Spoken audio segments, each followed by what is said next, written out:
is Harry Roque.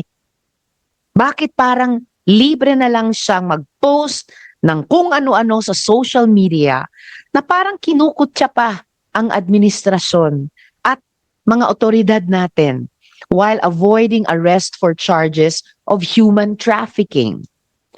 According to my sources, Harry Roque flew into Shanghai from Dubai on the dapat tapusin. Ang lahat ng mga binuksan dapat ding isara.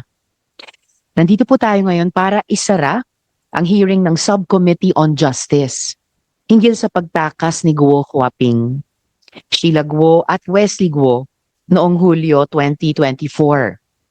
Hindi po ito hearing ng Committee on Women, dear friends. This is the Subcommittee on Justice hearing that has sought answers to the question that has perplexed the country since last year. How did Alice Guo and her siblings escape?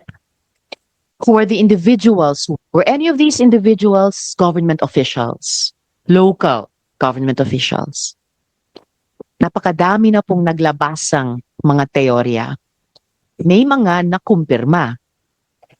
Ang isang nakumpirma, staff sa opisina ng local government official ang tumulong para mapanotaryo ang affidavit ni Guo Huaping gayong wala naman siya sa Pilipinas. Ang isa pang nakumpirma, nakarating si Guo Huaping at ang kanyang mga kasama sa Kuala Lumpur International Airport kung saan at matapos niyan ay sa Singapore, at matapos niyan ay sa Bataan, Indonesia, kung saan sila naaresto. Salamat sa mga otoridad ng Indonesia. Para sa mga nagtatanong, yung title na cancellation of Alice Guo's passport, yan po kasi ang naging panawagan several months ago nung ako'y nag-deliver ng privileged speech. Obviously, the cancellation of her passport is not what we seek now, but real and concrete answers.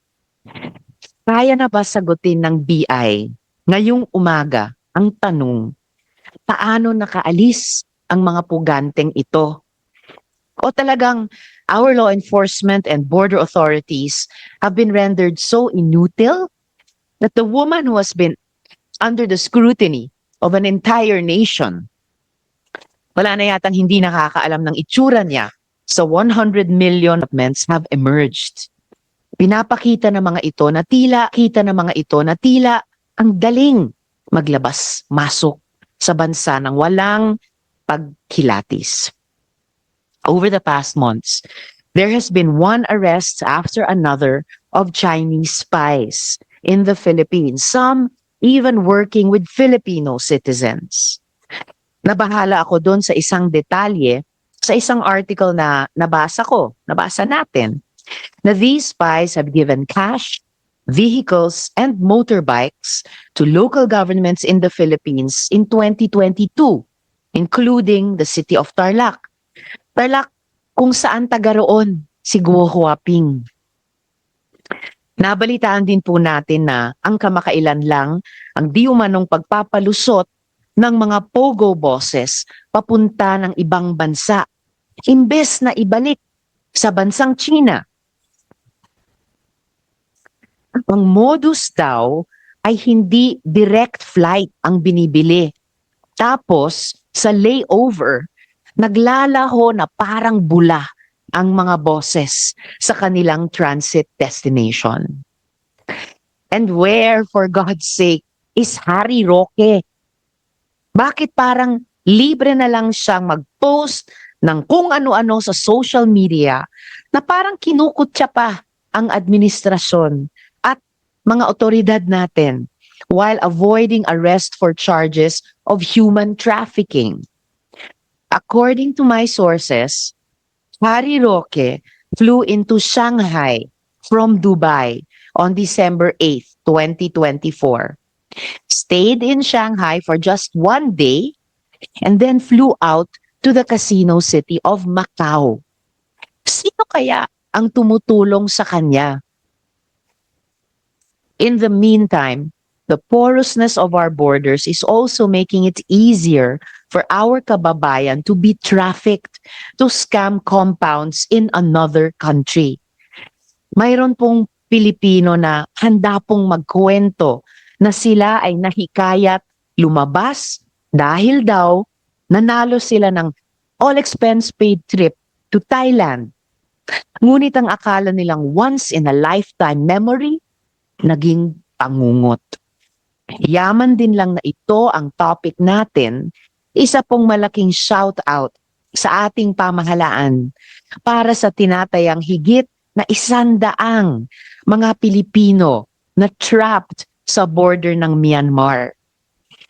Nailikas nga sila mula sa mga scam compounds pero dahil sa buhol-buhol na burokrasya, gawa ng 3 bansa ang nagko-coordinate, Thailand, Pilipinas at Myanmar, hindi pa sila na itatawid pauwi. One of these individuals has reportedly been raped. Here are the conditions in the facility in Myanmar. At hindi po mga ito galing sa mga Pilipino doon dahil bawal sila kumuha ng photo, pero galing sa media na pinayagan mag-cover. I implore the executive, let us do what it takes to bring them home. This is about accountability. Accountability para sa pagtakas ni Alice Guo, but also in a larger sense, accountability for our failure to keep our borders safe and protect Filipinos. So unang mga tanong ko po sa pagpapatuloy nitong hearing para sa Bureau of Immigration.